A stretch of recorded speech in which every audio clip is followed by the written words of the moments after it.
Bon, maintenant, on va regarder comment on peut programmer la méthode Gauss-Jordan Elimination hein, afin de calculer l'inversion de matrice sous MATLAB. Bon, alors pour le programme sous MATLAB, toujours on utilise les lignes que je vous ai expliquées le début de cours. Donc il y a all, CLC, CLF, close all, avec un tic-toc, pour mesurer le temps. Alors ici, donc ce qu'on va faire, on va préparer une matrice. Hein. Alors moi je vais préparer une matrice 5x5.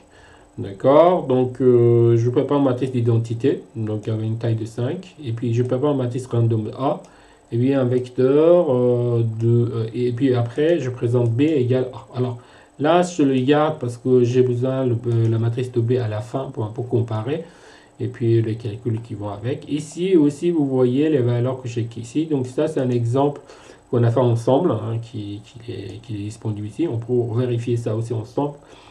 Et puis on fait la calcul. Alors moi ce que je vais faire, donc du coup, j'essaie de présenter ce qu'on a fait ensemble, on va vérifier ensemble, et par la suite, on va utiliser la matrice random que vous voyez ici. Donc voilà, donc je mets tout ça en commentaire déjà, et la partie qui était ici, je l'active. Ok, très bien. Donc ici, on va avoir la même matrice que je vous ai présentée dans l'exemple précédent. Je présente la matrice de P qui est égale à, donc je garde la matrice de A, je la stocke à côté. Par la suite, je calcule la taille de matrice de A, je précise mon matrice d'identité, et puis je commence à faire le calcul. Alors, d'abord, je vais faire le calcul d'inverse de matrice avec la fonctionnalité disponible sur MATLAB. Bon, donc, comme je vous ai expliqué dans le cours, la partie introduction de MATLAB, si vous écrivez inverse de A, il va calculer l'inverse de matrice. Donc, si je prends par exemple A et je dis A il égale 1 et 2, et puis après 3 et 4, d'accord, comme ça c'est la matrice de A. Si je dis inv de A, bon, je vais avoir l'inverse de matrice. Donc, je dis par exemple C égale inverse de matrice. Donc, vous voyez, cette matrice-là a été calculée. Donc, si je dis C fois A, bien évidemment, je vais trouver une matrice d'identité. Donc, ça, c'est le commande inv qu'on a déjà vu dans la partie introduction MATLAB. Donc, l'idée ici, pour moi, c'est tout simplement, donc, du coup, calculer en fait le temps de calcul avec les fonctionnalités disponibles dans le MATLAB afin de comparer en fait notre code avec le code de MATLAB, en fait la fonctionnalité, la fonction qui est déjà disponible sur MATLAB. Alors donc du coup pour cela j'ai mis le code entre tic et tac pour mesurer le temps. Donc je commence par forward elimination, donc j'utilise exactement les mêmes méthodes qu'on avait auparavant pour trianguliser la partie inférieure, hein, triangulation de la partie inférieure. Pour cela, on utilise exactement les mêmes lignes de commande qu'on avait ici. Bien évidemment, on peut préparer en version compacte, mais je ne vais pas en détailler ça pour tout de suite maintenant. Et bien après, une fois qu'on termine ces lignes-là, il faut qu'on prépare la matrice d'identité. Ça veut dire qu'il faut, pas matrice d'identité, il faut qu'on prend les valeurs diagonales et on le divise chaque valeur diagonale par lui-même pour avoir 1. Donc là, on va avoir ce diagramme valeur de 1. Alors pour cela, donc vous avez deux possibilités. Soit vous pouvez utiliser le programme que j'ai fait ça, donc programmation naïve, hein, très très naïve. Donc je prépare une boucle de for, etc. J'ai calculé la valeur de k sur chaque ligne et j'ai divisé donc chaque ligne par la valeur de k pour obtenir ce qu'on attendait. Ou bien, donc ça je l'ai mis en commentaire, donc vous pouvez activer et désactiver si vous voulez. Ou bien vous pouvez utiliser la fonctionnalité disponible sur MATLAB.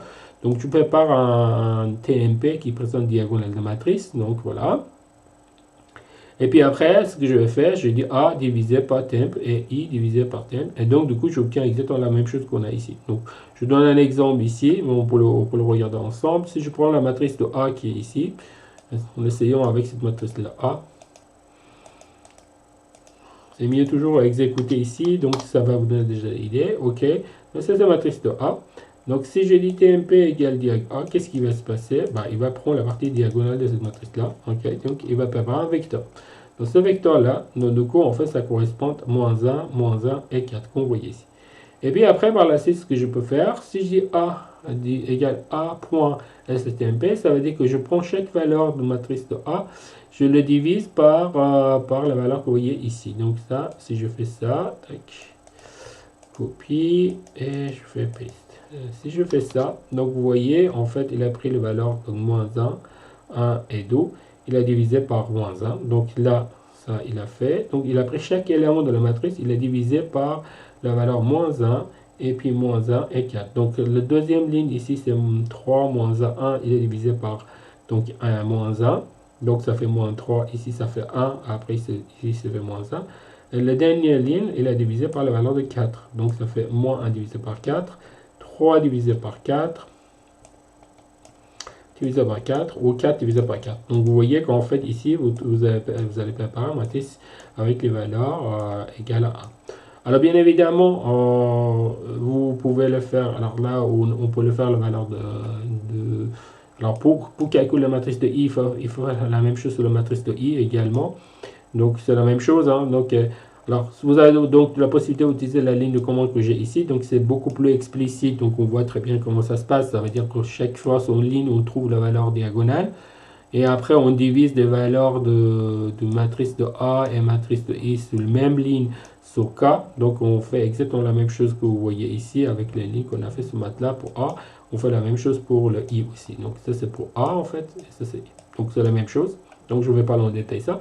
Et après, par la suite, je vais faire backward elimination. Une fois qu'on a fait ça, on essaye de coup préparer la partie 0 en haut. Alors pour cela, donc je fais la même chose qu'on avait avant. Donc je commence par quand moins 1 et après jusqu'à 1 avec un pas de moins 1.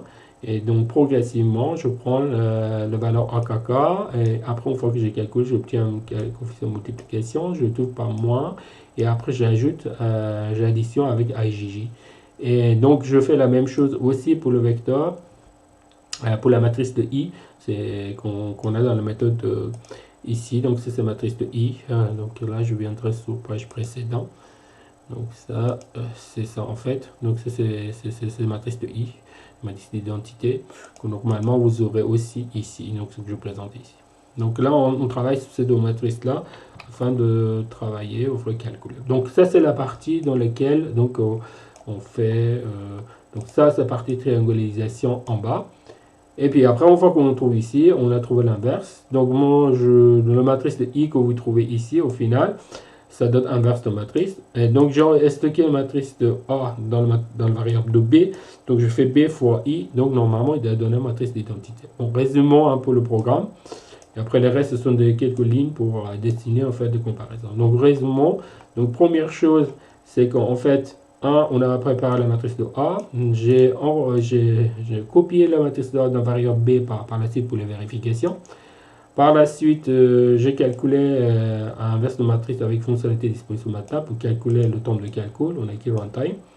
Après, on a fait un TikTok pour calculer le temps de calcul avec la méthode de Gauss-Jordan elimination. Donc ça c'est le back forward elimination qu'on a fait avant. L'idée c'est de du coup préparer une matrice triangulaire en bas avec des valeurs 0 en bas.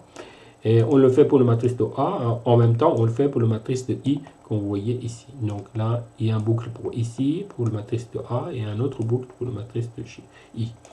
Et une fois qu'on a fait ça, par la suite, il faut préparer la valeur diagonale qu'on a expliqué. Donc, vous avez la possibilité de dire sur chaque ligne, vous prenez la valeur diagonale. Par la suite, vous prenez la matrice de A et I et vous divisez cette matrice de A et I en variant valeur de ligne, valeur de colonne, pardon, et vous divisez ces valeurs-là par K. Donc, ça, vous pouvez faire comme ça. Ou bien, vous pouvez utiliser MATLAB en disant que vous prenez la partie diagonale de matrice, que ça fait ça. Par la suite, vous divisez vous faites une division par point.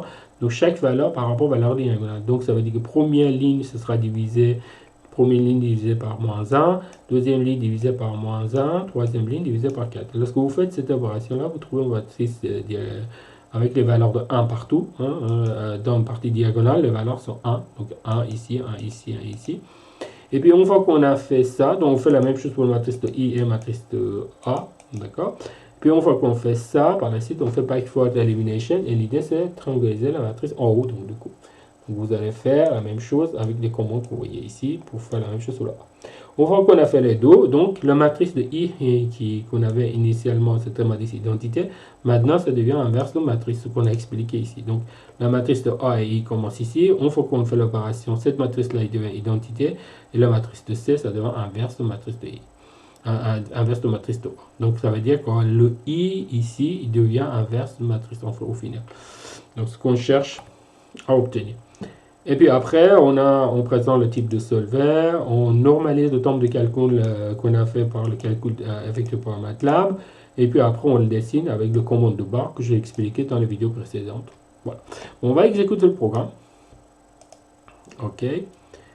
Alors lorsqu'on exécute, on voit que notre implantation il est 20 fois plus long qu'au MATLAB. OK. On va regarder un peu la matrice de A. Donc vous voyez ici, la matrice de A il est bien diagonale. D'accord. Et si je regarde B, c'est la matrice initiale qu'on avait ici. Et donc, du coup, on a calculé. Alors, je regarde test A. Donc, test A, c'était juste pour voir est-ce que la A fois inverse de A, c'est une matrice d'identité. Ce qu'on voit ici clairement, qui est le cas. Donc, ce calcul était correctement fait.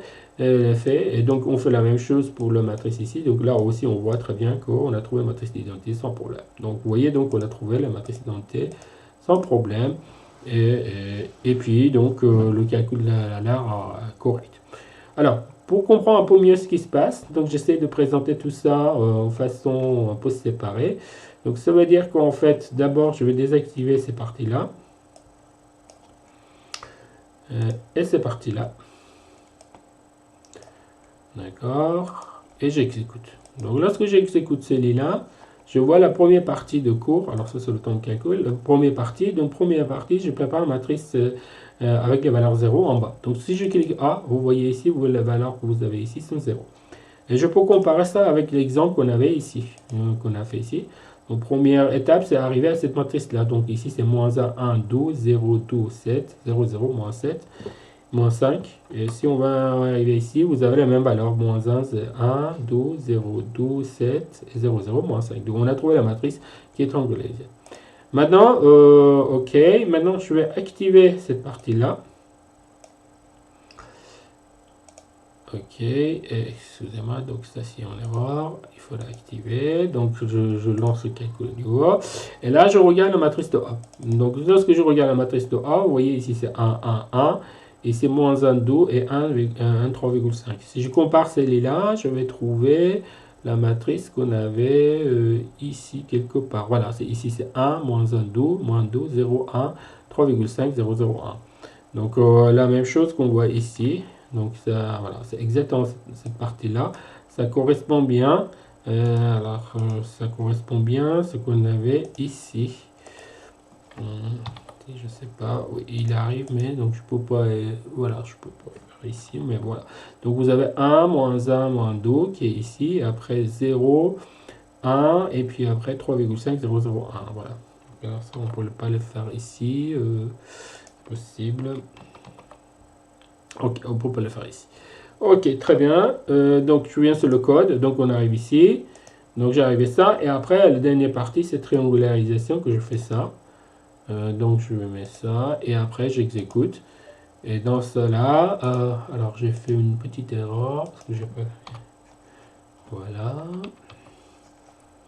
et là on arrive à une situation que la matrice de A il est complètement voilà, il est complètement diagonale. Et si je viens sur la matrice de I qu'on avait initialement qui était ici, donc vous voyez la matrice de I, ça présente les valeurs qu'on a calculées pour l'inverse. Donc ce qu'on avait ici c'est moins 0,16, 0,12, 0,03, etc. Donc moins 0,16, 0,12, 0,3, moins 1,3, moins 0,12, 0,7, 0,8, 0,2 et moins 0. Et moins 0,2. Donc vous voyez, on trouve exactement les mêmes matrices. Et donc du coup, pour vérifier tout va bien, je prends la matrice de B qui est en fait la matrice de A initiale. Je multiplie par la matrice de I qui est normalement inverse de A. Et normalement, je vais trouver la matrice d'identité. Lorsque je calcule, donc du coup, si je regarde le test naïf, qui est ici, vous voyez que vous aurez une matrice d'identité qui a été calculée, ce que j'ai fait, voilà. Donc c'est impeccable, donc il est calculé, je peux comparer avec MATLAB, bien évidemment, mais bon, pour MATLAB, c'est beaucoup plus simple, compact, les commandes, et c'est beaucoup plus rapide. Alors si je regarde ici, donc du coup, au niveau calcul, vous voyez avec l'exemple qu'on a fait à la main, donc MATLAB il est à peu près un peu moins 25 fois plus rapide. Bon, on va un peu tester notre programme. Ça, je vais désactiver les commandes que j'avais ici, là. Donc je le mets en commentaire. Maintenant, je vais activer les commandes qui étaient ici. Et l'idée, c'est de faire un calcul avec valeur aléatoire. Donc je prends matrice de I, matrice de A, et après je calcule l'inverse de matrice A, qui est une matrice aléatoire en taille de n. Alors on dit n égale 5. Donc on lance le calcul. On regarde, donc on voit que c'est 30 fois plus lent. Plus de 30 fois c'est plus lent. On dit alors c'est 10. On peut avoir matrice random 10 fois 10. On calcule, bon, on voit c'est 35 fois, donc on n'a pas changé. Donc on augmente 10 fois plus.